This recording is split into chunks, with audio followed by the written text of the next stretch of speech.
Godman. For those of you who don't know me, I'm a naturopathic physician.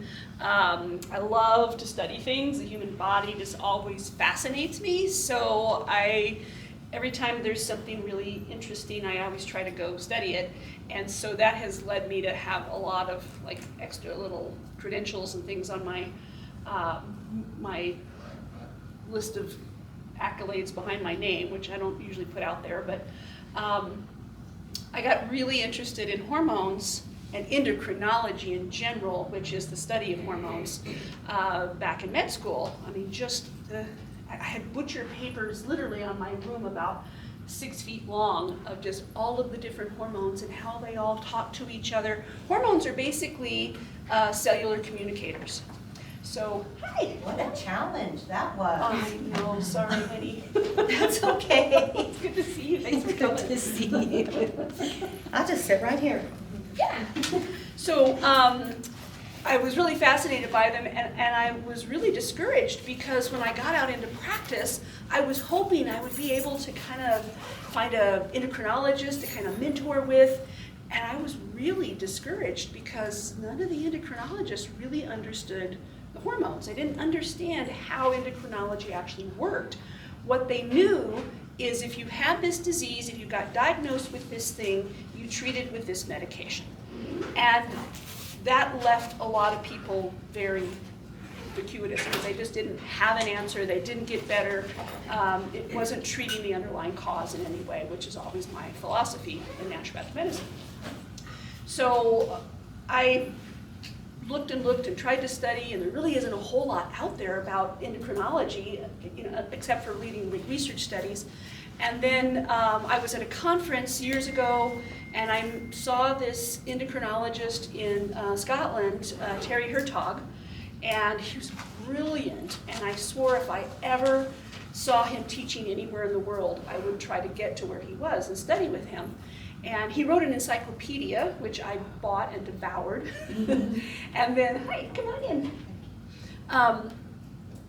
And then about 2 years after that, I saw that he had created a fellowship program for physicians through the University of Southern Florida. So I was able to take that and glean so much information from that brilliant man.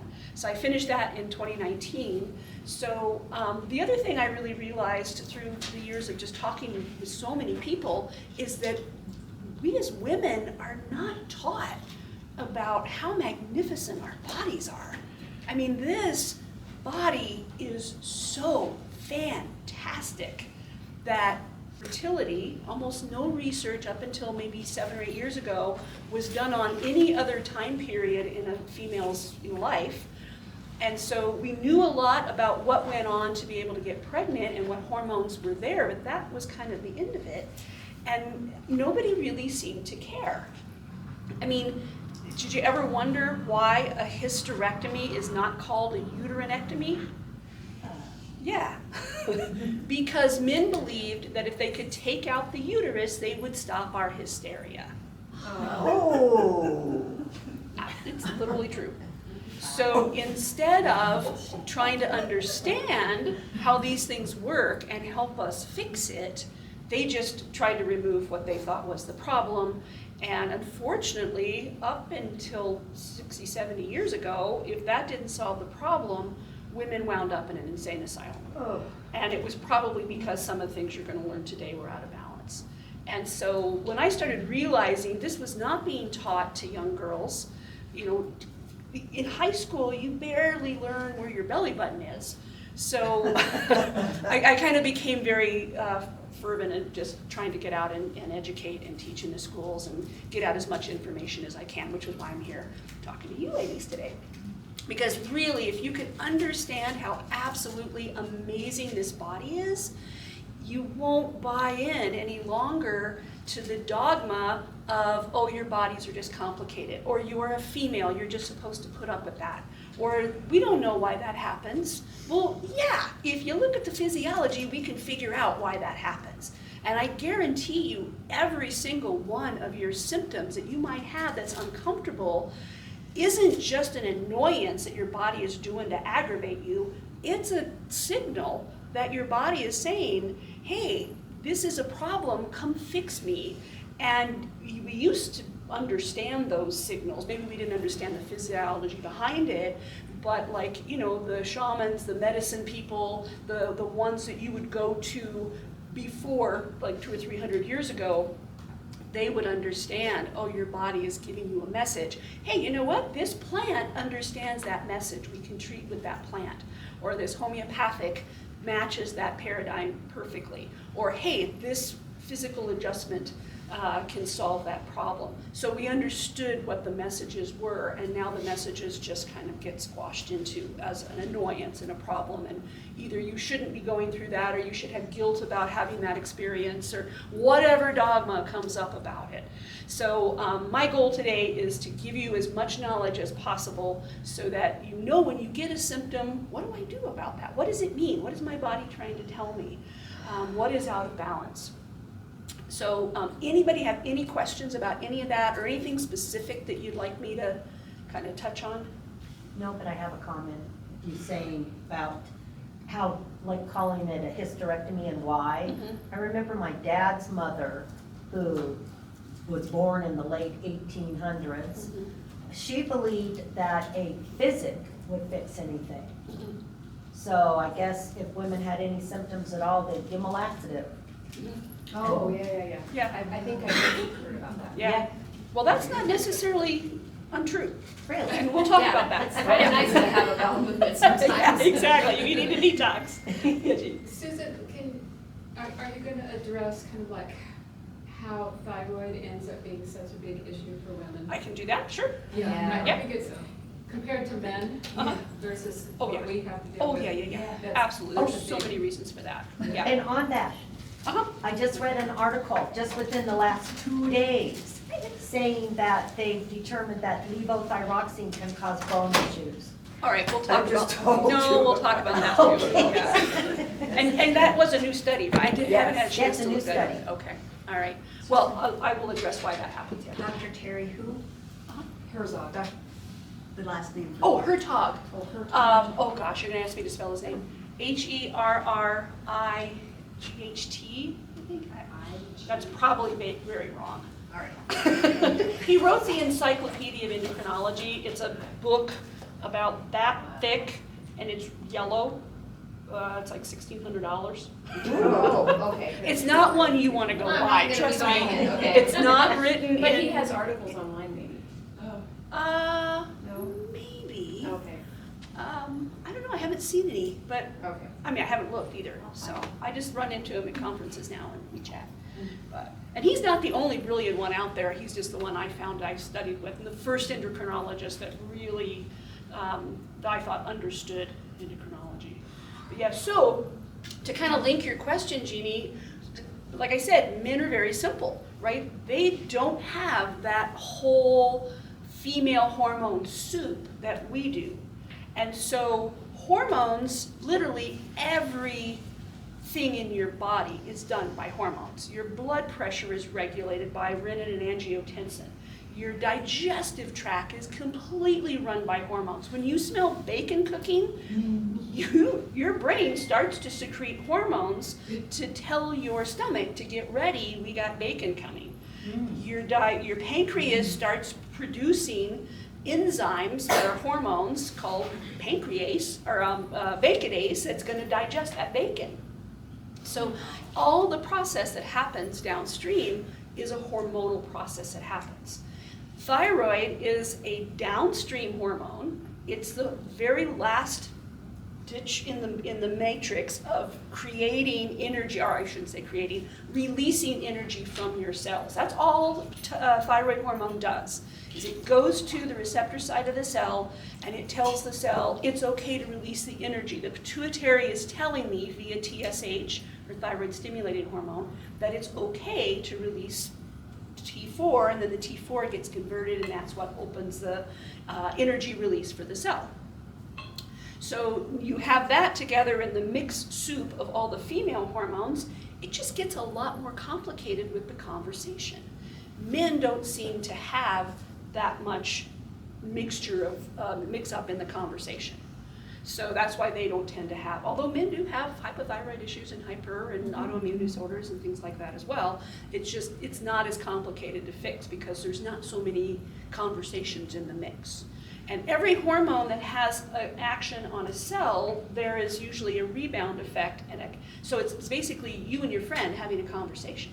If you're sitting there talking with each other, you're saying something to them, they're saying something back to you, there's a meeting of the minds, there's an understanding, and then there's a conversation back and forth. Hormones are exactly the same way. It's one cell talking to another, telling it to do a certain action, and then that cell may say something back, and that's why you get that, conversation. So let's meet our players and talk about at least kind of on a very basic level who we have dealing with conversations in our system. Okay? Can you guys see the board over there? I'll move out of the way too. So you all know about estrogen, right? You've heard, anybody not know estrogen? So estrogen, there's actually 3 types. The only one you ever hear about is estradiol. Estradiol is the most dominant hormone during the menstrual years. Remember I was saying that the ones that got studied were really around fertility. And so estradiol is the most common hormone when you're trying to get pregnant. It is the one that tends to run the show during the menstrual cycles. So we've got estradiol.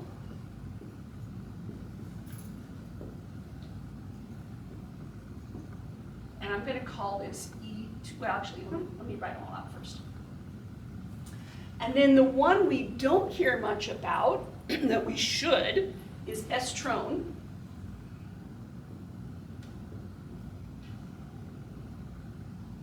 And then the other one we don't hear much about, which we really should, is estriol.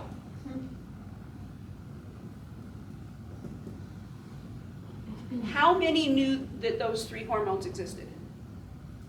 2 of you, 3 of you, okay. Because of you.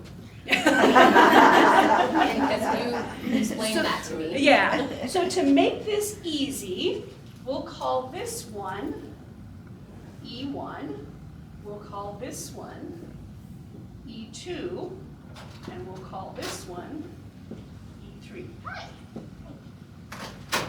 And this is Dr. Katie in our office too, by the way, since I can embarrass her since she walked in late. Thanks for coming, though. It's great to see you.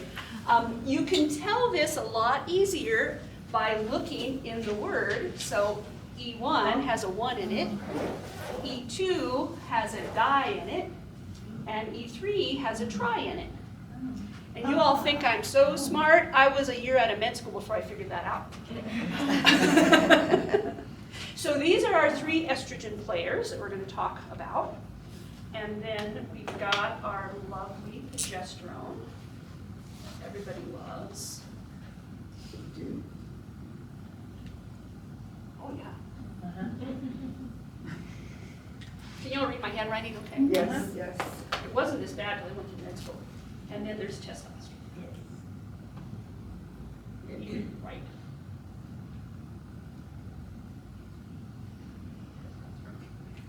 Okay. So, estrogens are most, we're going to go about this in a lot more detail. I just want to get these out here. Estrogen is going to be our most dominant hormone the first 2 weeks of the cycle. And then progesterone kind of takes over and becomes most dominant hormone during the second 2 weeks of the cycle. And then testosterone varies from moment to moment during the day. It's at its highest peak between about 5 and 9 a.m. It follows a circadian rhythm. And then it starts to diminish later as the day goes on. By the time you get to 9, 10 o'clock at night, you have very little testosterone. That's why most men get a hard-on first thing in the morning, because their testosterone is raging. We don't have to worry about that, but our libido might be a little higher first thing in the morning. That's also why if you're going to do a good muscular workout, first thing in the morning is probably the best time to do it. And we'll talk more about in the cycle when it's a good time to work out and when's maybe a good time to do some restorative yoga instead. So estrone is by far the most dominant estrogen. It's about 40 times stronger than estradiol. It is kind of the backup mechanism. It's used, remember, hormones send a message to a cell. So if you've got an estrogen sending a message to a cell, and let's say that cell is, the receptor sites are blocked with some plastic. Maybe you drank out of a plastic water bottle, maybe you ate some food out of a plastic container. That plastic goes into our system. It contains chemicals that look like estrogens. So they look like estrogens on 3 of their 4 molecular sides. If they're binding onto the receptor site, and now you're producing estradiol, you're trying to send a message to that cell, and that cell, that hormone cannot get to the receptor site because there's a little lump of plastic on there. The pituitary keeps getting the message, that cell is not getting the information, and it keeps asking the pituitary, what's going on? Why am I not getting the signal from estrogen like I'm asking you for? And then the pituitary says, oh, wow, you're not getting a message from me? I'll send out a stronger estrogen. So it sends out higher levels of estrone, and then it's the estrone that winds up causing the problem. Estrogen-dominant cancers are created from estrone. Estrone is the problem. And it's a problem for that very reason if those receptor sites are blocked for whatever reason. That's one of them. There's lots of other reasons. That's why it's so important we should hear about estrone, right? Estradiol is the most common hormone that's produced during the menstrual cycle years. So from the time you start your menarche, anywhere from age 8 to 16, you start producing estradiol in that cycle. And then when you go into menopause, estradiol starts to become less and less important because you're not preparing the uterus for a fetus any longer. So as that hormone starts to diminish, we start seeing estriol coming up. And one of the things I remember when I was studying this 30 years ago, we didn't know anything about estriol. Maybe 20 years ago, we started seeing it in, just blood samples. We're like, what is this? It looks like estrogen, but it's too light acting. We were calling it the estrogen whisperer at that point. We didn't think it had any action. We didn't think it was important. Now we're finding out that estriol is the most cancer protective estrogen, and it is most dominant after you go through menopause. And what it does that I'm most excited about anyway is that it creates a softness within the intimal lining of our blood vessels. So it literally prevents heart disease and stroke. Wow. So that's one of the reasons we started seeing, women never had heart attacks, right? We never had heart attacks. You went to the ER in 1985 with chest pain and pain down your left arm. They would laugh you out of there and go take your uterus out because you're hysterical. Now we're understanding, I wish that were not true or be funnier, but now we're understanding that if you're not producing enough estriol as you go through menopause, you're a lot more likely to have a heart attack and stroke. And right about the time plastics and breast cancer started getting higher and higher, we started seeing women having heart attacks again. And now it's like the number 2 killer in women. And was that 20 years ago? When did we start Having breast cancer? and having so much more plastics? I'm trying to figure Around the that out. 1940s. Oh, it was the 1940s. When I was in college, I went to Grand Canyon University, and we had just gotten this new spectrograph machine. Statistical analysis machine. We had a spectrograph too, that's another story. So we could put any bits of data. I loved doing statistical analysis. Anyway, I don't even know why I came up with those 2 pieces of data, but I put into that computer plastic production and breast cancer. It correlated 100%. And that was back in the 1980s. So yeah, we didn't have breast cancer before. Like the lead and gas and people and the murder rates. Yeah. Yeah, it's the exact same with that. So estriol, what I'm wondering is, for someone such as me, when I was younger, I had fibrocystic, and once I went through menopause, it went away. Would that have been the estriol that caused that to no longer have the little lumps? Maybe. Yeah, more likely. So the liver, we'll get into that whole section. Just remind me not to forget, okay? But yeah, we'll get there. It's on my list, actually. We're on number 1, and I keep just getting started, so I'll try to talk faster. No, it's okay. Any questions about any of that so far? Everybody understand estrogen? It all makes sense? And then progesterone, of course, is the hormone that is most dominant after we ovulate. So estrogen is the hormone when you're menstruating that is preparing the uterine lining for the baby to come. And then progesterone is the one that holds that uterine lining and makes it a viable place for the fetus to attach. And then if you become pregnant, if there's a fetus there, that progesterone goes from about 200 at the peak of luteal phase all the way through the pregnancy up to about 2,000.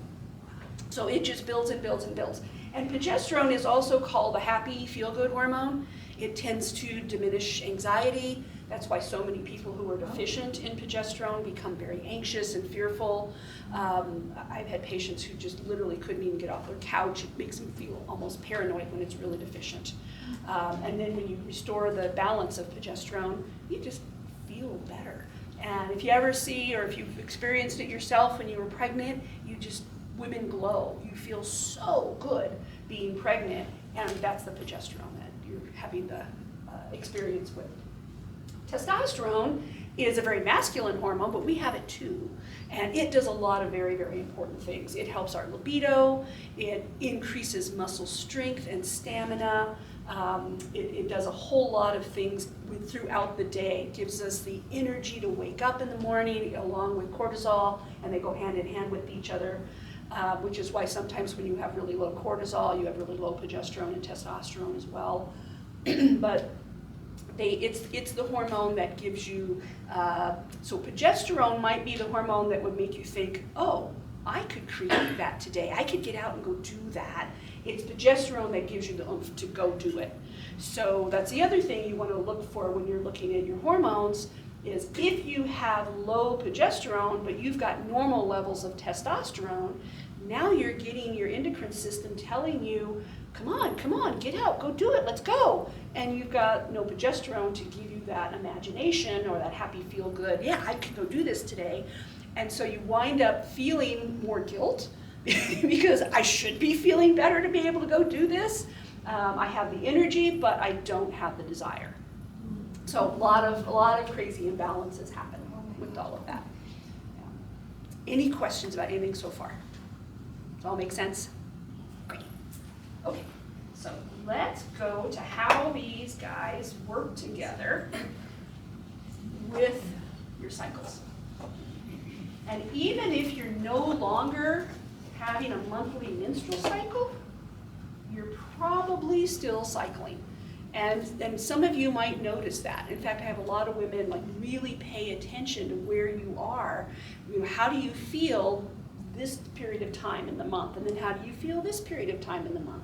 And that can give you a lot more clues. And when we go to how to balance hormones naturally, that becomes important because if you can figure out where your phases are, you can match your treatment plan to where you're to help it, assist it. And then we can also use the moon to do that as well.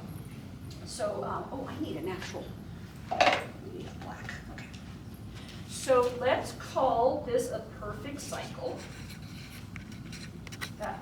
Not straight, but perfect. So Things go up and down.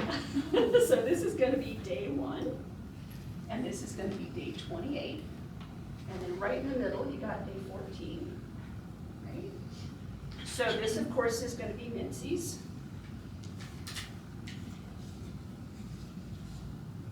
This is going to be ovulation.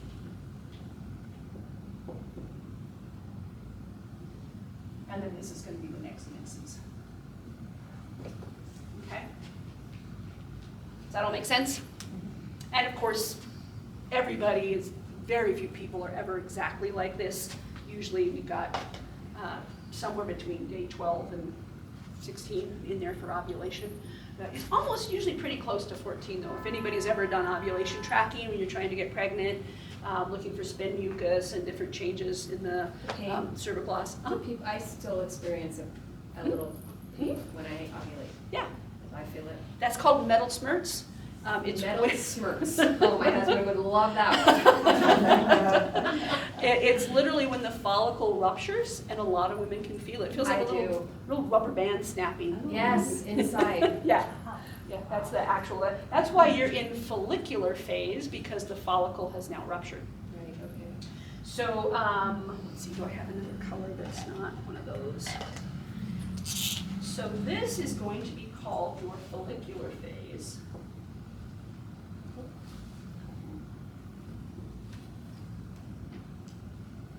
And then this is going to be called your luteal phase. Oops.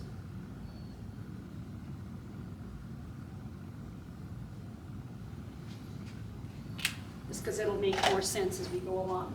Estrogen is most dominant, well, your first 3 days when you're having your period, hormone levels are pretty low during that time. And that's why most people, if they have any issues with premenstrual imbalances, and then they start their period, it's like everything shifts. And there's also a detoxification that happens that really shifts for a lot of people, which is, what was your question about? Me? Fibrocystic breast. Yeah, when, after I went through menopause, it went away. Yeah. There's a whole long reason for that. So the first 3 days, everything is really pretty deficient. I mean, estrogen is still there, but it really doesn't start to come up until about day 3. And then it comes up to about day 12, and then it starts to come back down again. And then about day, sorry, I don't have a very steady hand here. About day 25, we get a little blip, and there's a reason for that. Oh, this is estrogen. This is all 3 estrogens, but it's primarily when you're in the menstrual years estradiol. Okay? And then progesterone is pretty low at the same time. It stays kind of low until about the same time estrogen starts to come down.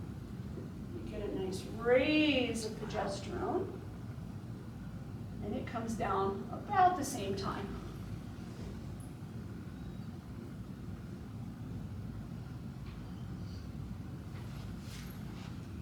And then testosterone stays in the cycle, but it's going this little through the whole, coming up at 5 a.m., peaking by about 9, and then starting to decrease the rest of the day. But that's on a daily basis. So if you're ever measuring your hormones and you're putting testosterone in the mix, you always want to get your test done, collect whatever sample you're using between 5 and 9 a.m. And that way you're going to get the most accurate measurement of when your testosterone is at the highest.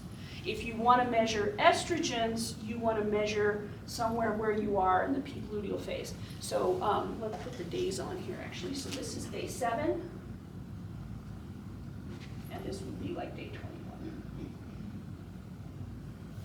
So if you really want to measure the peak of your luteal phase, which is where postmenopausally, that's really where we want to measure.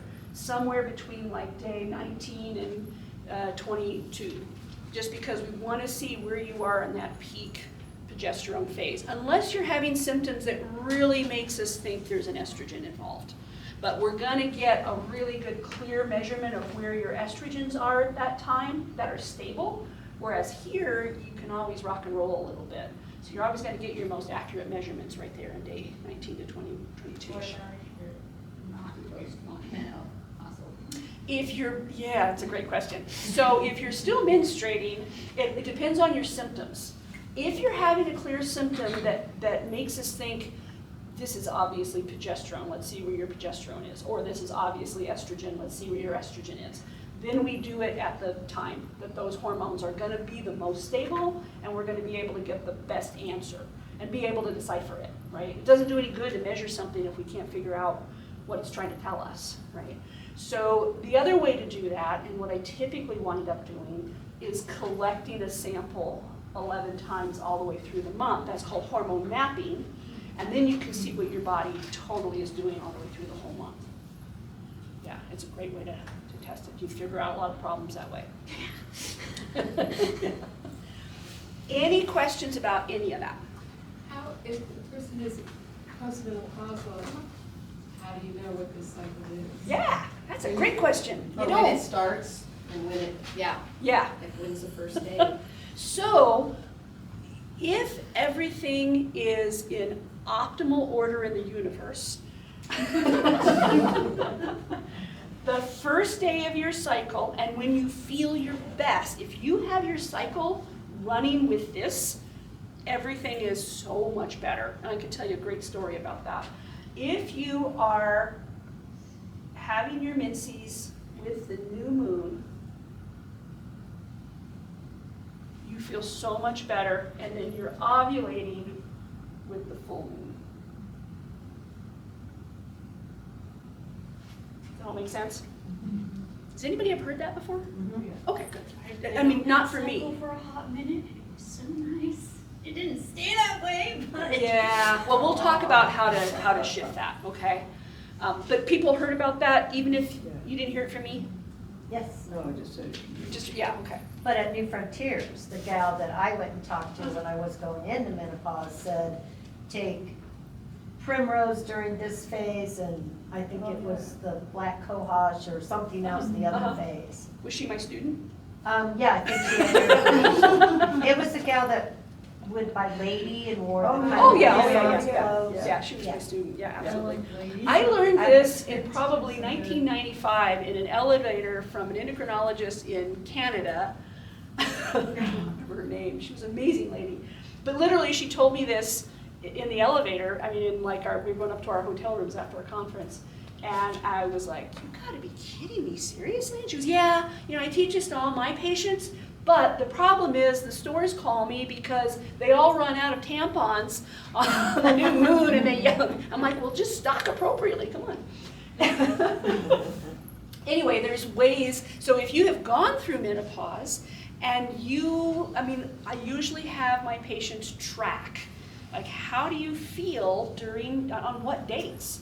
And then we take those symptoms that you might be having. If you're having a lot more depression between the full moon and the new moon, then you're probably deficient in progesterone. Oh, wow. If you're having more symptoms, breast tenderness, breakthrough bleeding, anything like that between new moon and full moon, then it's probably an estrogen issue. Or if you're having extremely heavy cycles and you should be in menopause, but you're suddenly having lots of extra heavy bleeding spurts, then you might be spiking estrogen that's causing the uterine lining to build up, and then we know it's probably going to happen between new moon and full moon. Now I say this is what happens on the perfect month, right? If you flip your cycle and now you're having your period on the full moon and you have your ovulation on the new moon, you really feel horrible because you're just out of sync. And how we seem to do these cycles is by the most dominant female that you hang around. If you are the most dominant female in your group and you're out of sync, then all the other women in your group that follow you are all going to feel horrible. And you're going to notice, like if you work in an office with 15 women and they're all having the period at the same time, you guys notice that? Because we always do that. We are tribal people. We live in community, and when we're having a cycle, we're affecting the pheromones of every other woman around us, and we just all have our periods at the same time. How does it affect the other women? I mean, what? It gives depends. out? But what gives out that does that? That's a great question. Pheromones, That's what I was energy. gonna say, Is it just like we have our own sense, like, you can be trapped with all these chemicals, you can't smell your Well, own. yeah. So then you can smell your pheromones on your husband type thing, so it'd be the same thing with women, the pheromones. Probably. maybe- And the pituitary and the pineal gland radiate out all kinds of things we're just now starting to study. So who knows what does it. But I had a request several years ago from this office group. I used to teach this course called Sailing Through Menopause, and it was an hour-long version of this, like much condensed, right? And one of the women in the audience came and asked me, she goes, everybody in my office, we bicker all the time. I think it was like 12 women. They fight all the time, they hate each other. And she goes, could it be? And they were in, I'd say within 15 years of each other, right? Kind of in that whole perimenopausal phase. And so I offered to teach a class for all of them and have them together as a group, keep track of everything. And turned out there was one woman in that group who was very obviously the dominant female. She was the matriarch who was, starting the cycle for everybody else. And then everybody followed her. And she was menstruating with the full moon and ovulating with the new moon. So we used foods and different seed cycling things, and we started moving everybody so that they would menstruate with the new moon and ovulate with the full moon. And it took about 4 or 5 months for that to happen. You just kind of elongate the cycle, or you shorten it. It's usually what happens, unfortunately. And then once everybody was on the same cycle with the lunar cycle, everybody started getting along. They loved each other. It was a completely different energy in that office. So I have recreated that with people over the years, but that should have been a good sociological study. Sociology and endocrinology and one research study. So any questions about any of that? So you didn't answer my question. Oh, I'm sorry. So if you're postmenopausal and your symptoms are kind of even across, how do you know where you are? You don't. So when you say doing the testing, it's just a crapshoot? It's a crapshoot. You jump in wherever you happen to be and you measure where you are. Because if you're not feeling good, well, if you tell me your symptoms and I can't figure out what's happening, which is usually pretty rare now, then we just kind of jump in. If we know for sure you're having a symptom at a certain period of time, then we try to measure where you have the most symptoms. And then we back it up and try to figure out, once we get the test results in, then maybe we can figure out where you are in there, and we line it up with the moon, and then we can figure out, okay, you seem to be getting too much estrogen and not enough progesterone, and testosterone's off the map, and it happens to be between new moon and full moon. Now we know we definitely want to get you into the cycle, because that by itself will kind of help balance out a bunch of your symptoms without even doing anything else. Worst case scenario, we add a little of whatever's missing in a bioidentical hormone, but the more we can do with like foods and herbs, the better, right? So what do we do for estrogen? Estrogen is probably one of the easiest hormones to make out of foods. It's also the one that tends to convert to estrone. So we want to make more estradiol, and we want to make sure we make, especially after menopause, the most estriol that we can. So the plant that tends to be very, very closely related to estrogen is flaxseed. Flaxseed is literally one chemical conversion away from estrogen. And then if you use the flaxseed oil, all you're doing is giving your body the precursor that it can use to turn that hormone into chemical. It goes into cholesterol first. Cholesterol is the base hormone for every other hormone your body makes, which is why it's not a bad guy. And we can talk a lot about cholesterol if you like. But if you use the seed oil, now you've given it the precursor to make that hormone.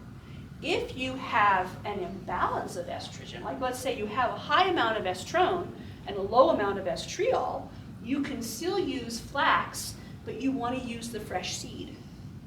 And you want to grind it fresh.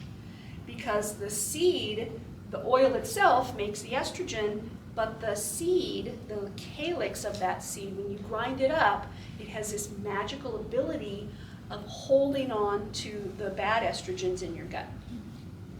One of the problems with estrogen, and one of the big problems with like plastics and exogenous hormones, like let's say you just ate a bunch of cheese that came from a pregnant cow, which is where cheese comes from, that had been shot up with a bunch of hormones, right? You just ate that cheese, now you got a whole bunch of exogenous hormone in your system that is gonna create estrone, I guarantee it. It's not gonna go to estriol when that happens.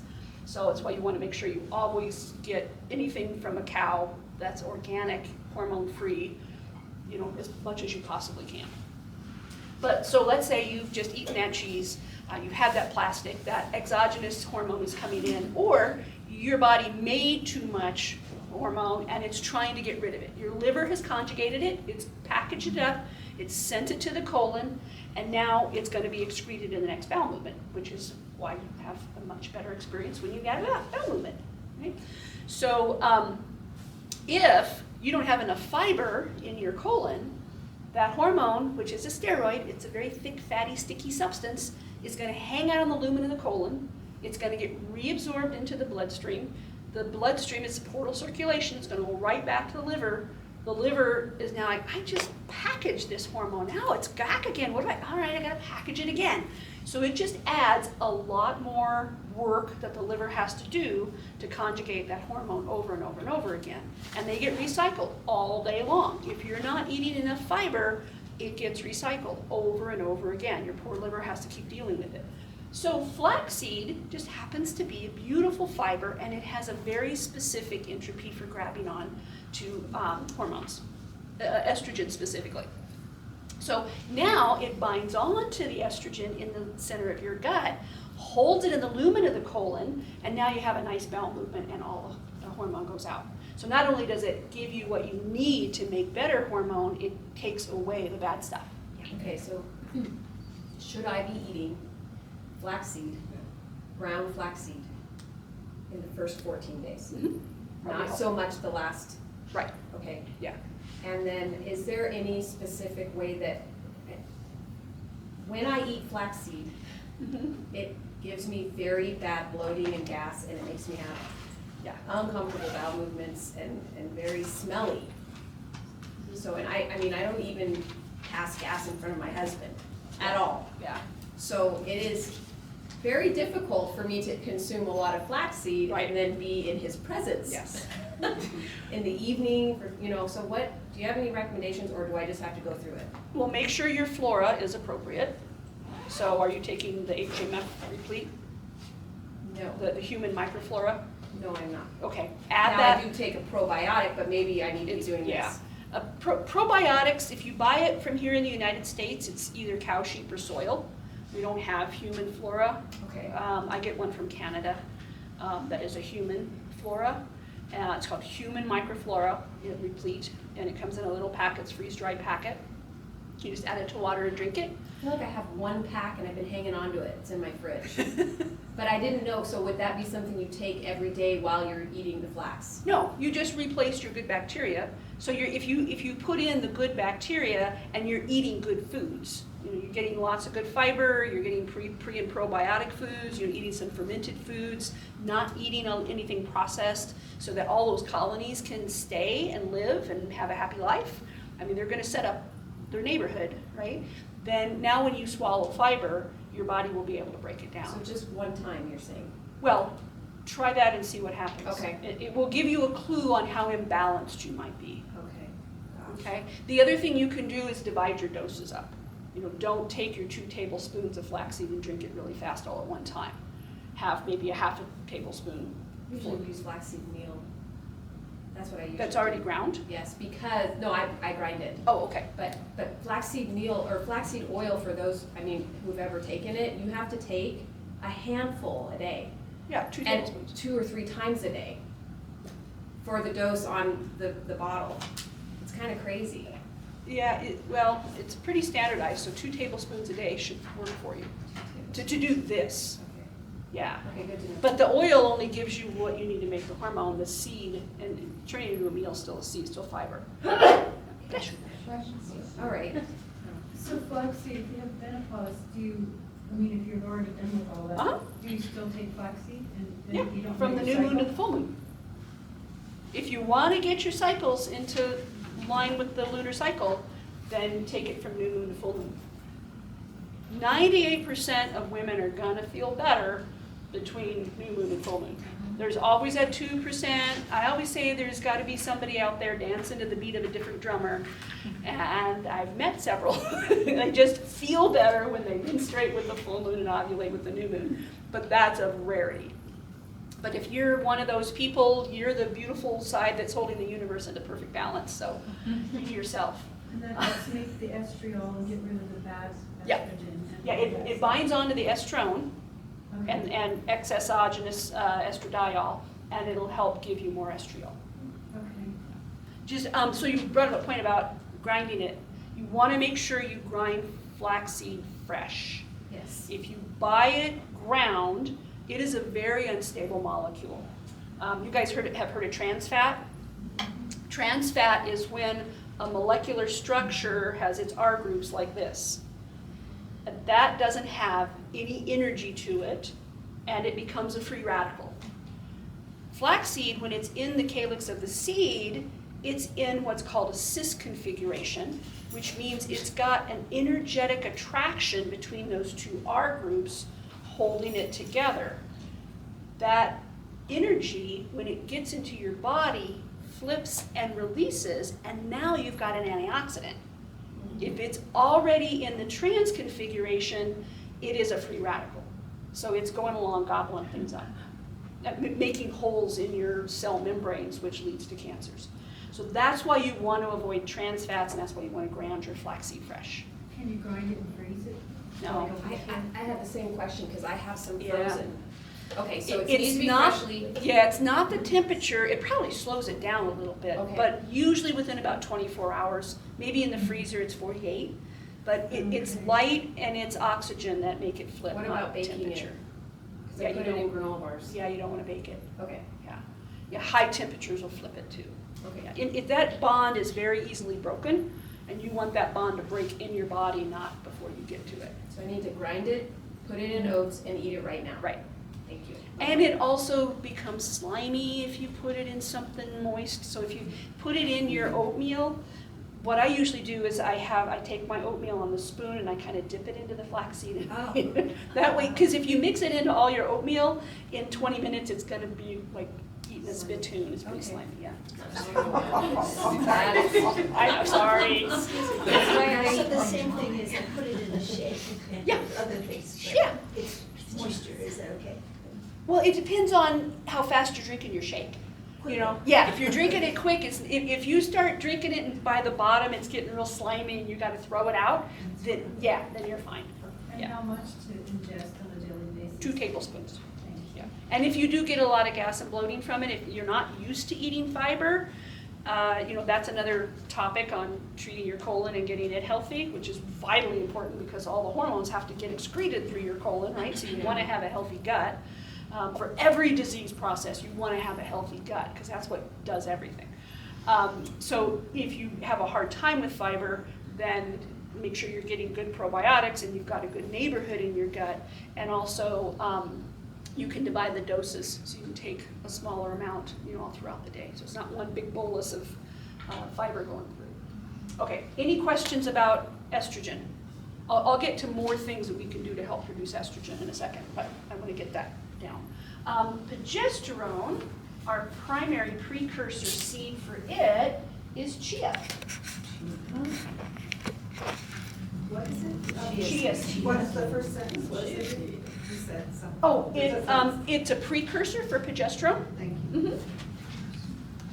Yeah, and we used to use evening primrose oil, which was pretty close, so I think it was 2 chemical conversions away, but we've literally discovered now that chia is the same as flax, and it's 1 conversion away from progesterone. So you want to up your progesterone, give it some good chia seed oil. Very, very few people have an excess of progesterone. In fact, I don't think I have ever met one who wasn't taking it exogenously from outside themselves. And most people who have high levels of progesterone don't care because they're so happy. The only thing progesterone I've ever seen cause, sometimes it can give you breast tenderness. It doesn't hurt the breast, it doesn't create breast cancer, but if your breasts are really tender, it's because you either have too much progesterone or you have too deficient progesterone, which is 99.9% of the time.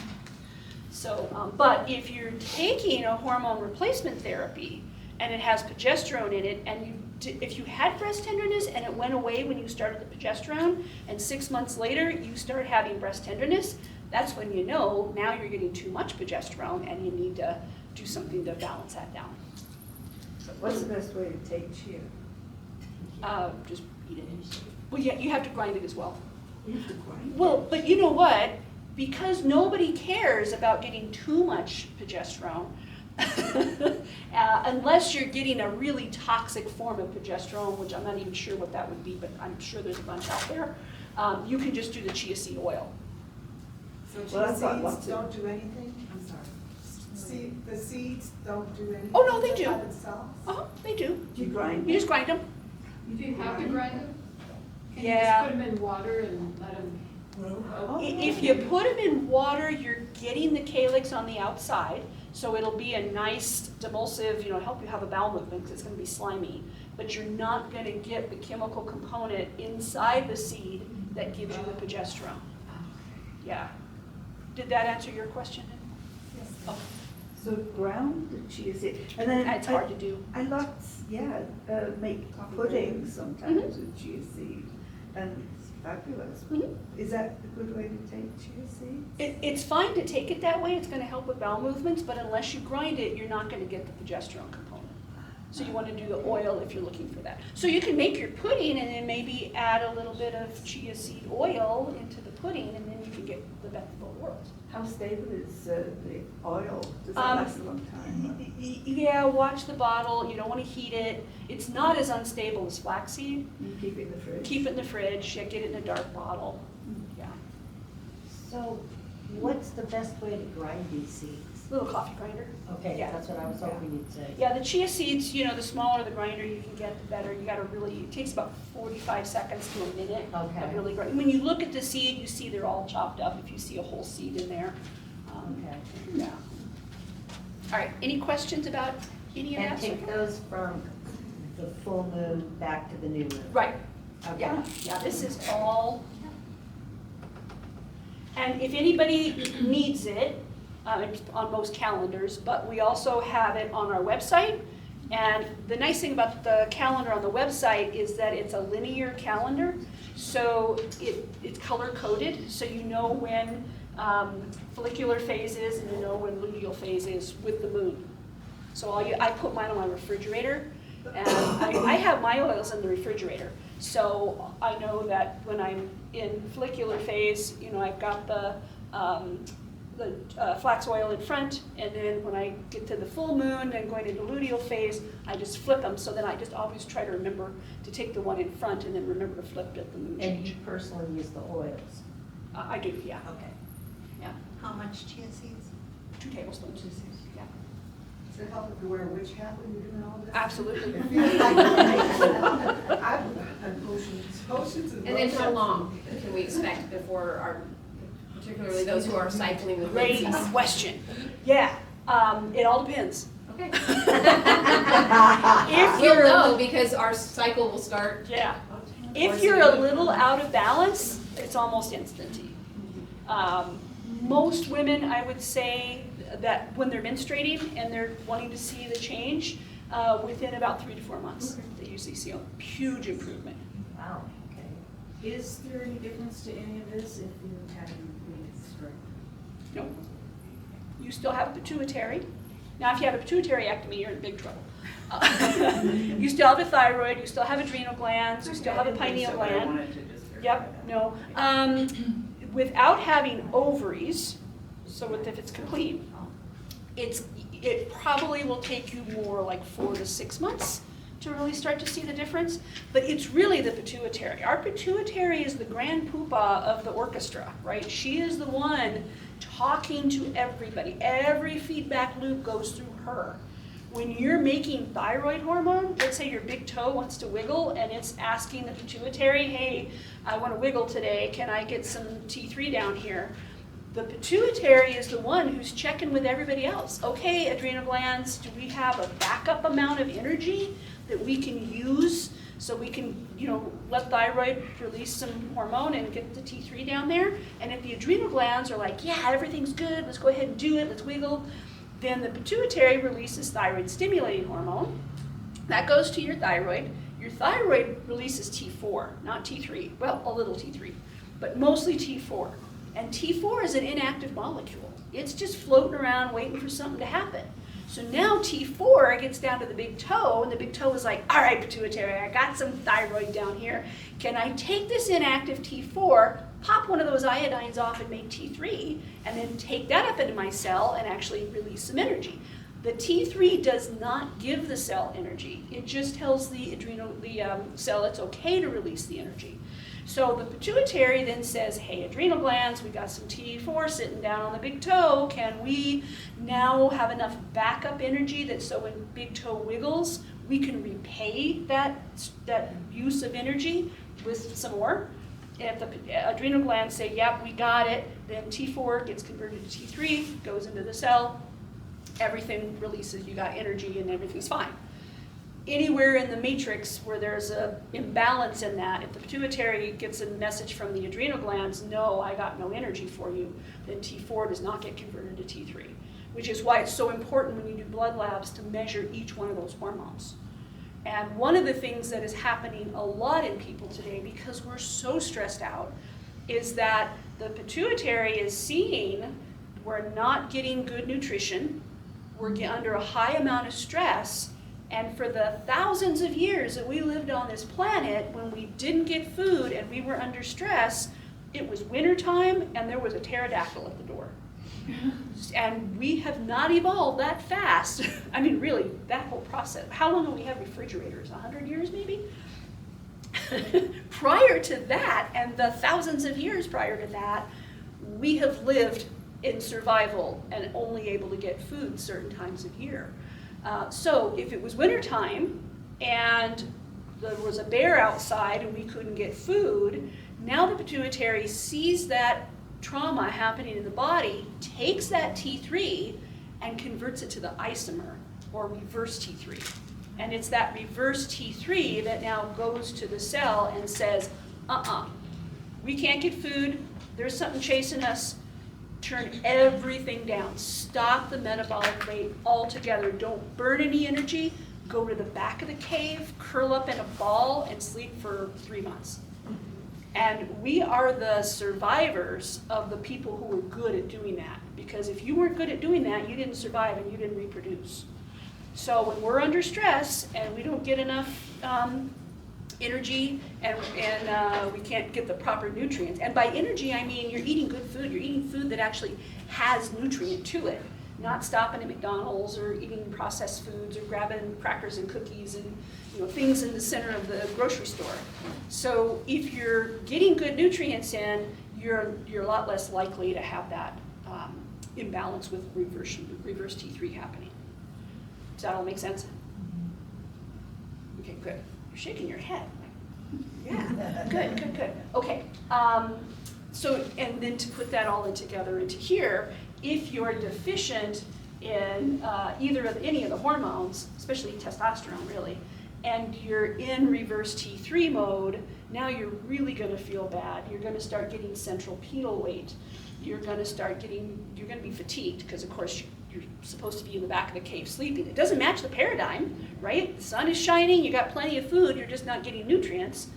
And the stress isn't a tiger chasing, it's your boss yelling at you, or the phone ringing, or a bill that's due, or an assignment that's due, or all of the things that compound stress, but our nervous system does not know the difference between low-level daily stress and being chased by a tiger. We got two sides to our nervous system.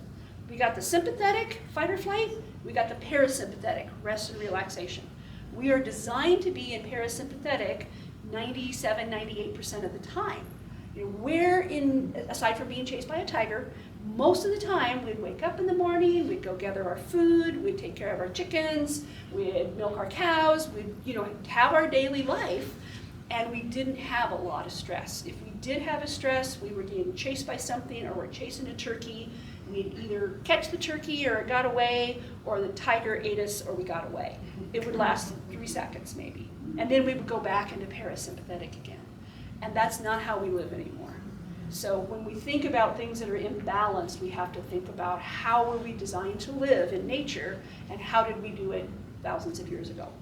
Because we just don't physiologically evolve that fast, right? Okay, so let's talk about some foods that are really good for estrogen. Estrogen loves protein.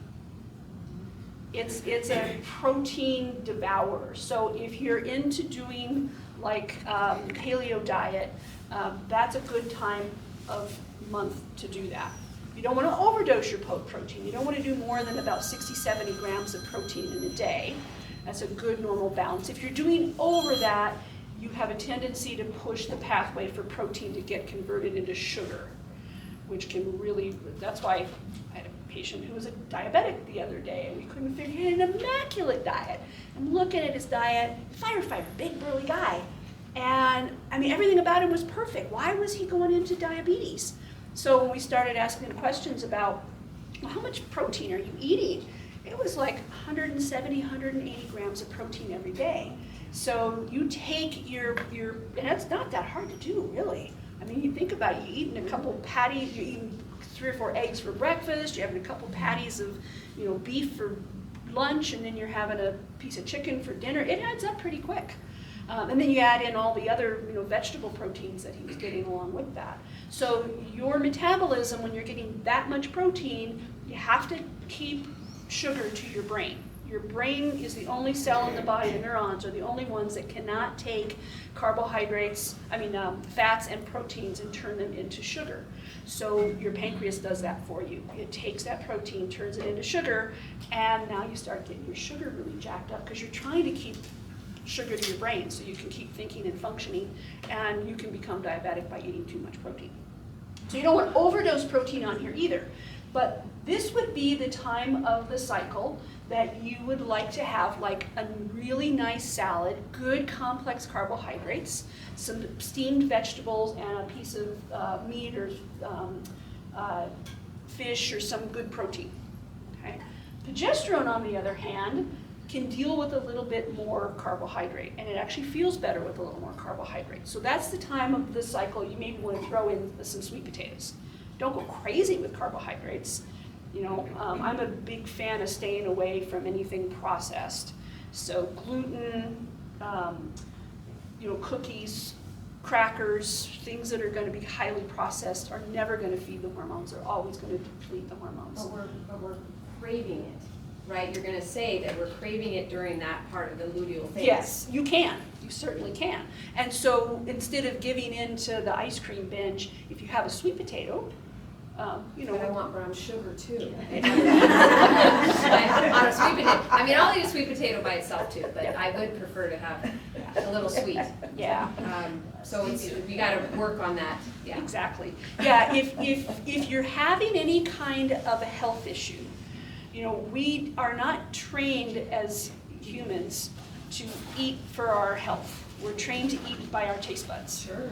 And so if you're constantly following your taste buds, it can lead you down the path. And then you've got little organisms like Candida, right, which are normal organisms. They live in our body all the time. But if you're constantly eating more sugar, then you're feeding them. And now instead of, let's say, 5 billion, you got 40 billion. And those organisms are saying, hey, give me more sugar, and they're literally injecting enzymes into your bloodstream to make you crave sugar. And that keeps you out of balance. So the more you can maybe cut down little by little, if you cut it all out completely, you're likely to get a lot of Candida die-off, and then you'll really be miserable. But if you cut it down slowly and kind of train your taste buds to love the taste of the sweet potato rather than the brown sugar. What about dates? Raisins. Yeah, there's still sugar, but Yeah. little tiny bits of them. They're all very important foods. They're going to give you good nutrients, but you don't want to do a whole lot of them. Okay? I grew up on dates. I love dates. Yeah. Especially if they're cold out of the fridge, they have this caramelized, the crunchy almost. Yeah. So, I used to eat like 5 or 6 dates a day. And it's like, I get away. I can eat a whole date if I separate it out throughout the day. Otherwise, it makes my blood sugar go up. Oh, sure. But yeah, it's a lot. And also, when you eat sugar is important. So if you've just had a really nice protein meal and you're in the progesterone phase, don't do that during estrogen phase, because estrogen doesn't like sugars. It doesn't do well, it doesn't produce well when you eat a lot of sugar. So if you're in the progesterone phase and you've just had a nice protein meal, and you want to have a little date, it's going to slow down the absorption of that sugar. If you eat that date on an empty stomach, now the sugar is going to go into your bloodstream really quickly. It's going to spike. Anytime you spike sugar, you freak out the pancreas. It's like, oh no, I got to make more insulin. You make more insulin, that now drops the sugar, and then the pancreas freaks out again. Now I gotta make more glucagon to get the sugar back up. So you get that roller coaster that feeds the candida, that cuts, I mean, that just drops all your hormones. So you gotta think like a pancreas too, and just nibble on things and eat real slow. See why it was helpful to become an endocrinologist? To think like a pancreas. Okay, any other questions about any of that? Question about seed cycling. Uh-huh. So the kind of seed cycling I read about had pumpkin and sunflower. and Yeah, if you're gonna deal more with testosterone, and I didn't throw that in this talk just because I have like 7 points and I'm on number 2. Like 30 minutes. But those aren't bad. No, oh, pumpkin is great. Okay. Yeah, pumpkin is definitely more of a precursor for testosterone. And what was the other seed you said? Sesame. Yeah, sesame's always. And sunflower. Yeah. Sunflower. Good oils. And flax and pumpkin. Oils in general are going to be precursors. These are just the 2 most direct. Okay. Yeah. Okay, so we also have foods that will, we talked about foods, right? The proteins, and then, so we have herbs. Herbs that really help. Let's put, herbs are green. Let's put herbs green. We've got Cimicifuga, which is black cohosh. I just like saying Cimicifuga.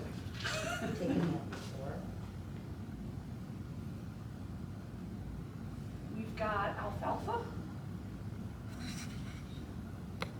We've got fennel.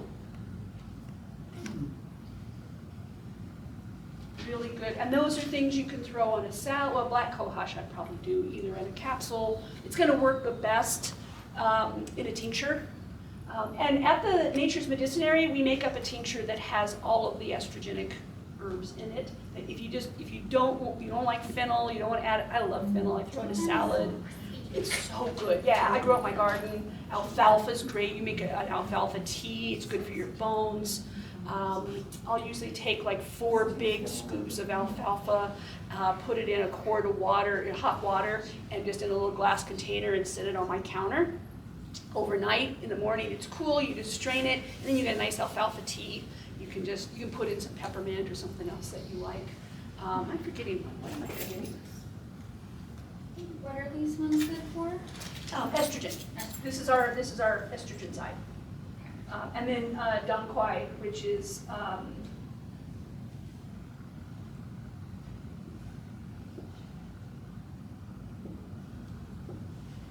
wild yam.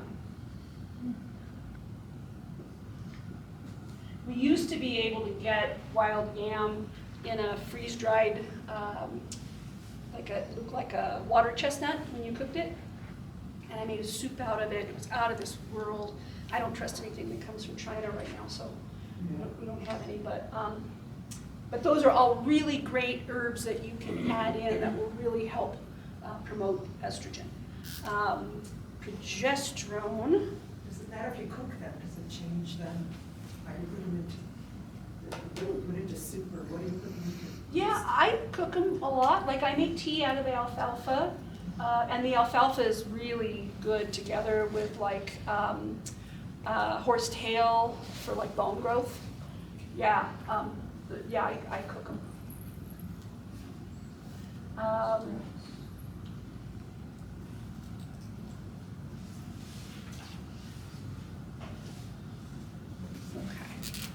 Katie's fenugreek. Were you here when we were talking about your article? You made a great article. You can read Dr. Katie's article on fenugreek. It was a really, really nice one.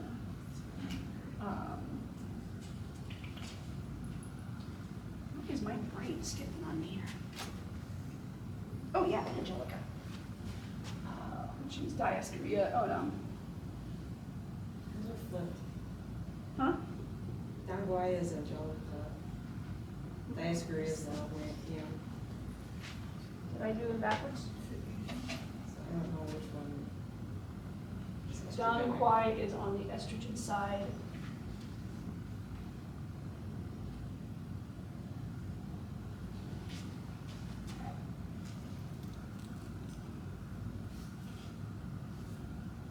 Oh, sarsaparilla and dandelion.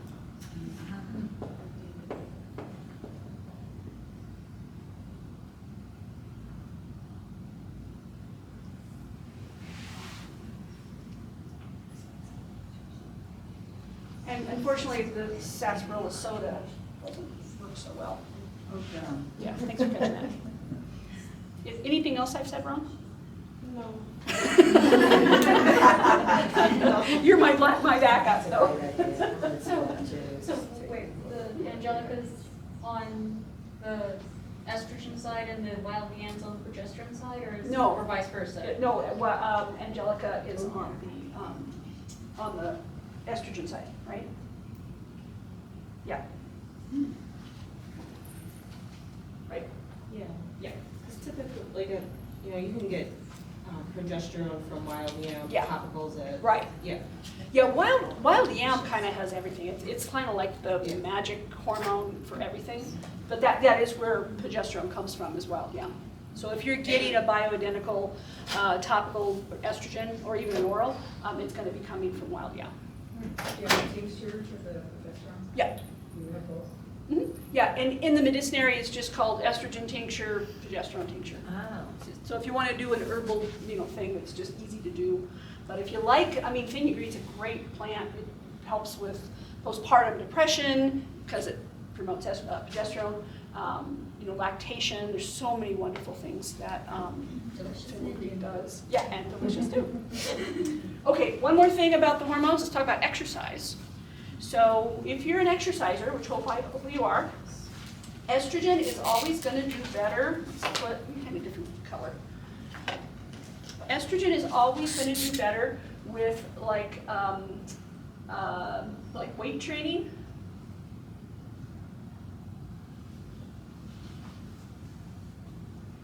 So estrogen and testosterone really work hand in hand with each other. So the more you work your muscles, the better you're going to make testosterone and estrogen. And the more you work your muscles, the better your bones are, the better your blood circulation is. Really building muscle eliminates fat. You wind up burning a lot more energy or fat when you have more muscle than the other way around. But if you're going to do a lot of weight training, you want to do it in your estrogen phase. Progesterone phase is going to do better with like cardio.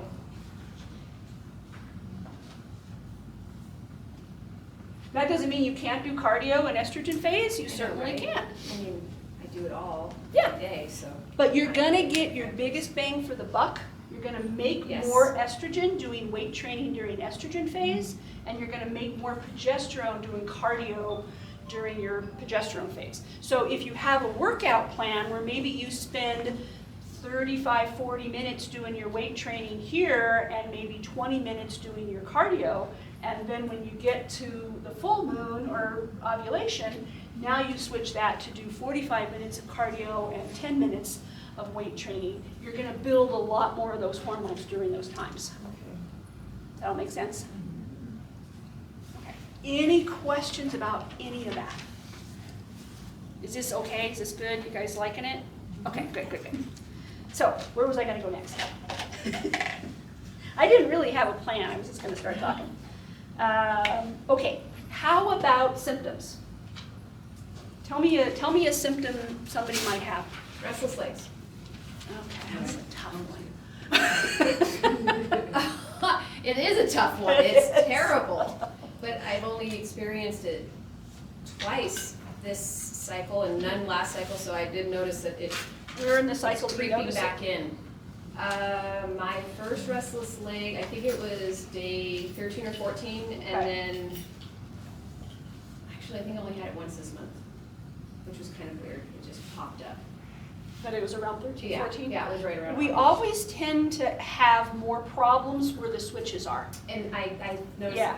I have this beautiful graph that she has made for us. I have on a piece of paper, and I have made many copies of them, and so I just use a new one every single cycle. Yeah.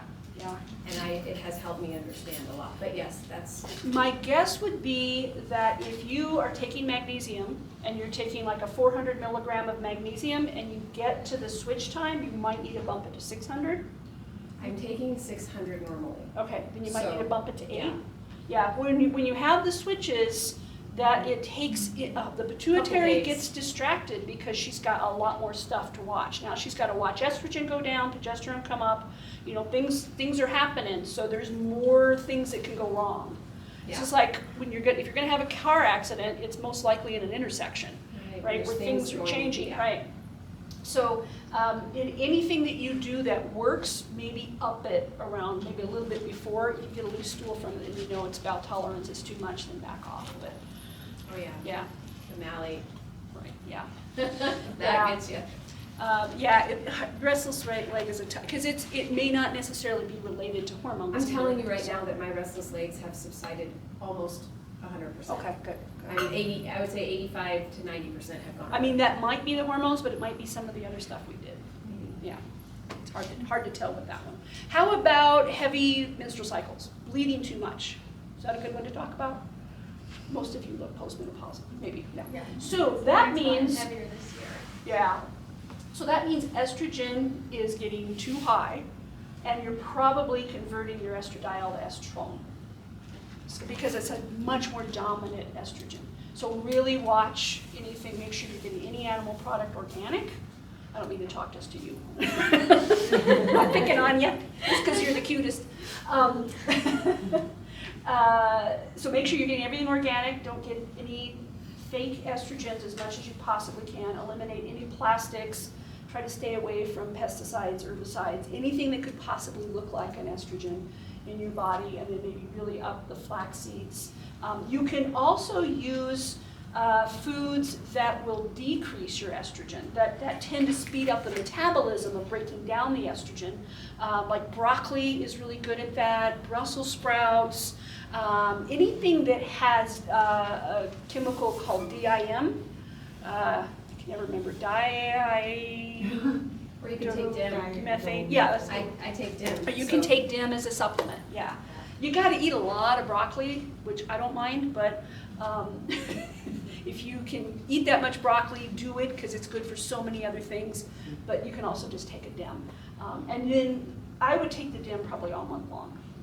I think I'm gonna start grinding my own flax. Yeah. I didn't know to grind my own flax. Yeah, start with the basic easy food things first, but if that doesn't do the trick, then do that. Yeah, Can certain types of clothing, fabrics affect the hormones and stuff? yeah.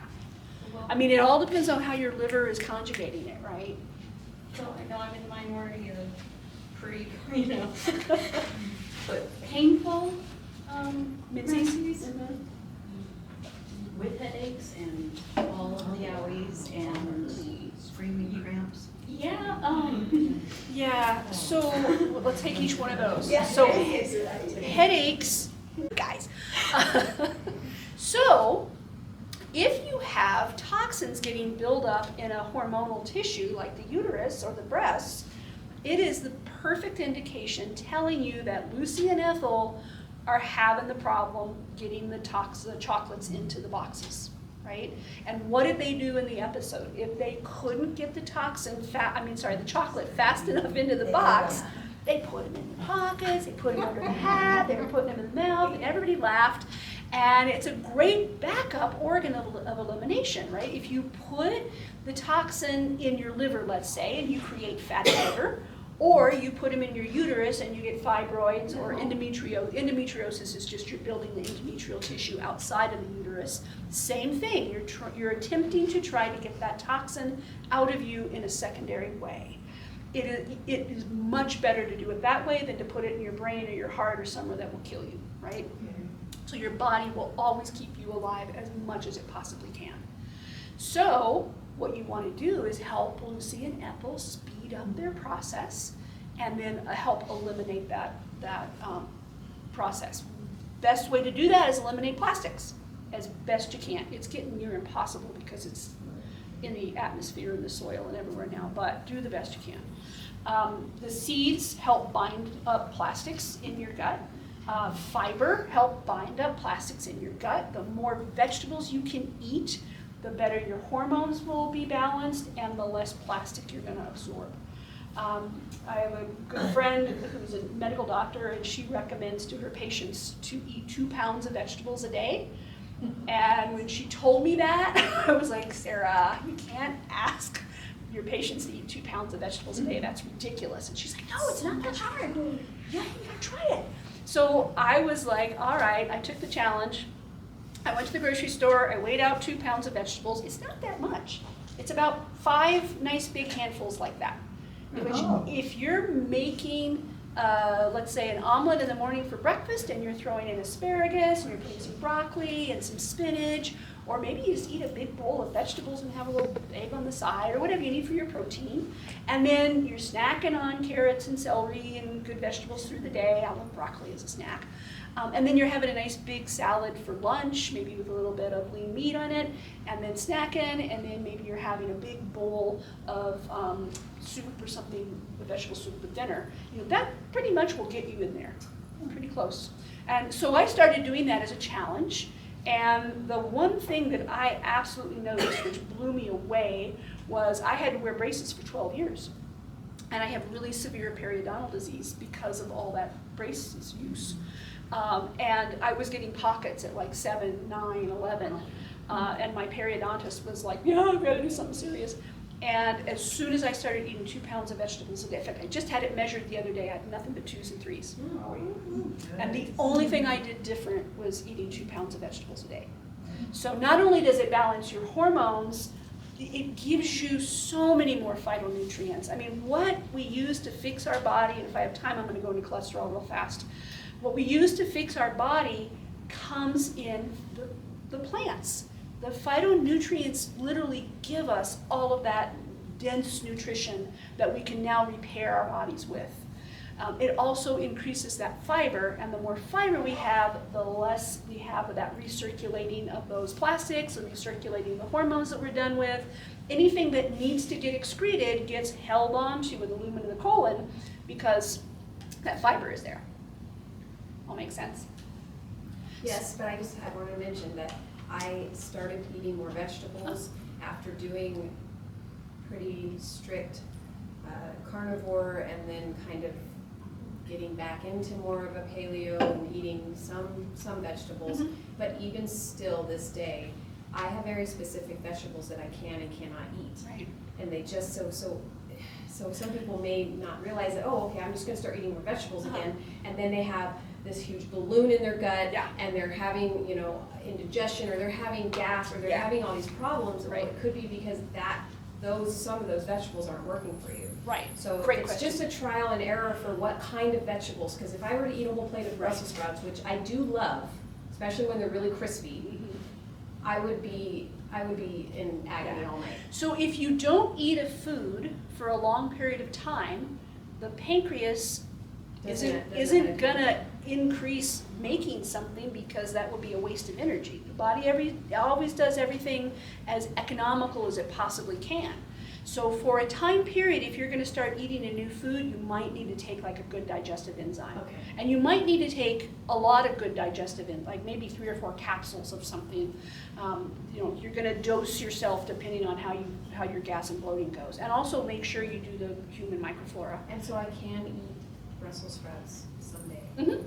Yeah, you gotta get the Brussels sprout ace that back into your digestive tract, and then after a little while, like give it a couple of weeks, and then try decreasing your enzyme, and then your pancreas will usually kick in and start making it again. Interesting. Yeah, same thing happens if you're a vegetarian, you start eating meat again, your pancreas stopped making protease, so you need to kick it in a little bit if you start eating. Anytime you have a new food that's different, especially cellulose. So make sure you get a formula that's really high in cellulase. Well, I'm gonna come to this and you're gonna talk to the girls. Okay. 5 minutes. Okay, so can I talk about cholesterol real quick? Yes. It's a big topic, and I probably can't do it in 5 minutes, but I'll try. So, how many people have been told that cholesterol is bad? Don't have cholesterol. Oh, good. That's not so bad. Cholesterol is, so if we're talking about the cascade of hormones, which we didn't actually do, did we? Pregnenolone, you guys heard of pregnenolone? No. Pregnenolone is called the grandmother hormone. It is the hormone that converts to everything else downstream. Used to be, 15 years ago, if you had a hormonal imbalance, you could take some oral pregnenolone, it's one of the few hormones you could take, and it would just kind of filter down and fill everything perfectly. And it was such an easy fix to do. I don't find that working as well anymore. The last 5 years for sure, probably more like the last 10, if you take pregnenolone, it tends to push one particular pathway and then you actually have more problem. So if you want to try I'm going to take a little pregnenolone, just take a small amount, see if everything clears up, then you know you're filling your pathways perfectly. If you don't feel good or if the symptoms get worse, then you know, okay, I'm pushing a pathway, then let me know about it. So above pregnenolone is cholesterol.